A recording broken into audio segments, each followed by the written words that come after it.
Hi, I'm Nakkiah Lui and I'm going back to school with Student Edge.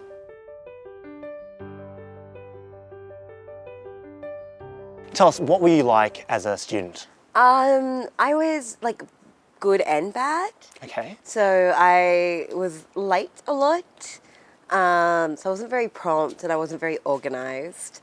I didn't plan a lot with my assignments, or like I was really bad with assignments. But I really enjoyed learning and I really liked going to class and was really kind of a bit of a nerd in that respect.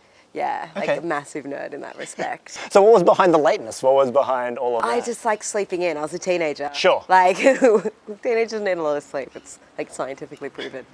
Well, besides needing sleep, as all teenagers do, what about teenagerdom like more generally? How did you enjoy that kind of pocket of your life? Oh, it was like utterly awkward. It was kind of great in a way that, you know, when you're a teenager, I think you feel feelings like 110%. But like I had, you know, pimples and a lisp, a bad haircut. I was like really nerdy. I was like this kind of like, you know, like that Aboriginal girl who I didn't have like a whole heap of friends because I was really nerdy and, you know, like my school was a little bit racist.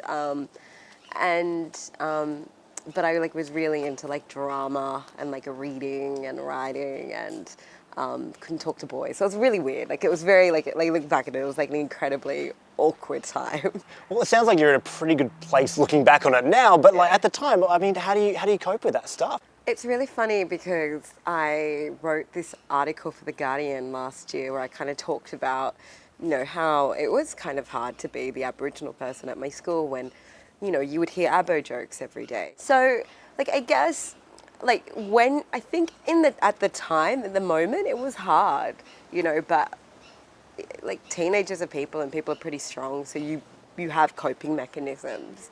And, you know, I was really lucky in that I had some, like, good friends and I had, like, a really good family around me who kind of let me see the light at the end of the tunnel that is your adolescence. So, yeah, that's why I think now I can look back on it and actually think in a lot of ways, whilst it was awful, you know, those bad experiences can sculpt you and make you a better person. Yeah. So when did writing become a passion for you? So I used to act, and so I used to write my own like monologues whilst I would do drama classes after school. And then, but I never thought it was like a thing. And I used to really like creative writing at school, and I used to write like fan fiction. Of what? It's like really embarrassing. No, fan you fiction. have to say. Like Mighty Ducks. Mighty Ducks Mighty fan fiction. Ducks fan fiction. Because they made sequels of the Mighty Ducks, so it's already covered, kind of. I worked at the video store, and that was like my like part-time job on like a Sunday and a Thursday night and sometimes a Saturday, and I pretty much like just watch movies all the time. I'd like take all these movies home, so I always take back Mighty Ducks, and I was just so in love with Portman from the Mighty Ducks. Okay. And then like this Russian figure skater. I was really into figure skating, and so I wrote a play called Proud, which was like a one-woman show, which was just a series of monologues. And I think about it now and I'm like, wow, I was really brave because that play was not good.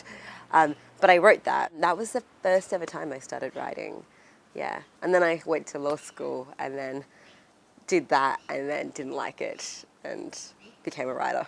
Yeah. So what did your parents think then about so once you leave law school and you go, I'm going to follow this playwriting kind of path as a career, I'm assuming that conversation maybe happened or maybe it didn't. Were your parents on board? It was really hard. Like, I don't know, to be honest. I wanted to go to NIDA when I finished high school, and my parents weren't super supportive of it. And I auditioned, and I think I got through to like second round or something, and then I don't think I was ready for NIDA either at that stage, and I ended up not getting in, and so I went to law school, and I did about 3 years into my law degree, and I was just so unhappy. My mum had always said, you know, go do your law degree, and then if you want to be an actor, go do that. And now I think about it, it's like that's the total opposite way to do it, right? You know, and so after my third year, I took 6 months off, and I went and studied filmmaking, and I worked and got a scholarship to do that, and then I went back to uni and I started writing. I fell into writing for theatre, and I just, that kind of became my primary passion.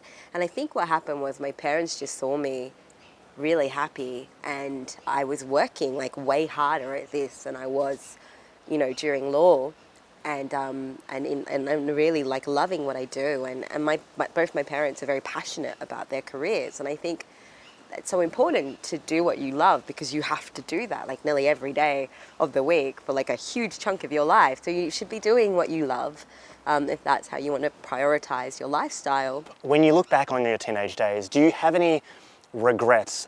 I totally have so many. Like, so my 10-year reunion for school is coming up, and for high school, and my biggest regret is that like I didn't kiss enough people. Okay. And the reason I say this, I don't mean like go out and start kissing everybody, because you don't want to get tonsillitis or anything, but I just wish I wasn't so hard on myself, like, and I wasn't so mean to myself, because yeah, you get bullied and people say mean things to you, but people do that. I think everybody's feeling the exact same as you in that moment. Everybody's feeling just as lonely, and everyone's so hypercritical of themselves, and no one is judging you as much as you're judging yourself.